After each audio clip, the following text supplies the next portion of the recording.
increasing cure rates for children with leukemia by 5 to 10%.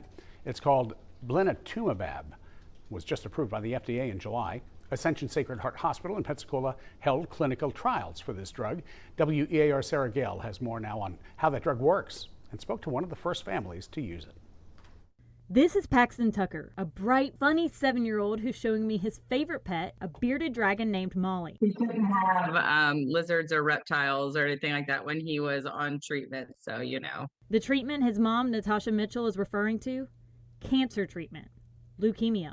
He was diagnosed when he was 3 in March of 2021, literally 2 days after our twins had turned 1 year old. It was ALL, acute lymphoblastic leukemia. Now, 3 years later, he's in remission, going back to school, playing sports, and more. Getting past that 1 year mark past treatment, that was a huge relief because I just felt like I was just on pins and needles. I don't know why that 1 year mark just gave me a lot of relief. And part of the credit for this goes to a new drug that held clinical trials here locally at Ascension Sacred Heart Hospital. Paxton was the second child in the hospital to be a part of the trial. He did get the Blinatumomab, which was a huge relief. I wanted him to have the drug so bad, and I was very, very nervous that he was not going to get it. Blinatumomab is used in addition to other chemo drugs to help boost cure rates among children with specific types of leukemia.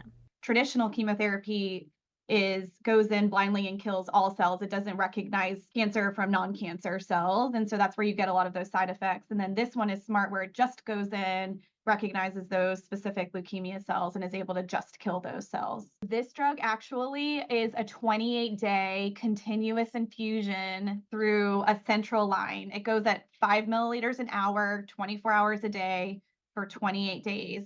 We had to stay the whole 28 days in the hospital 2 times. And that was a little rough, but so worth it. While they had to spend so much extra time in the hospital, they were still much closer to home, a rarity when it comes to clinical trials. Being able to offer clinical trials at a small community hospital is so beneficial on so many levels. Have seen to fruition these kids like Paxton who are now in remission and doing so well and thriving because we were able to offer that to him here close to home. Now, thanks to this medical breakthrough and the work of nurses and doctors at Ascension Sacred Heart, Paxton is one step closer to being completely cured. It's never serious. And the world is one step closer to helping cure this type of cancer. Sarah Gale, WEAR News. Researchers are working on alternatives for patients so they don't have to spend the full 28 days in the hospital when using that drug.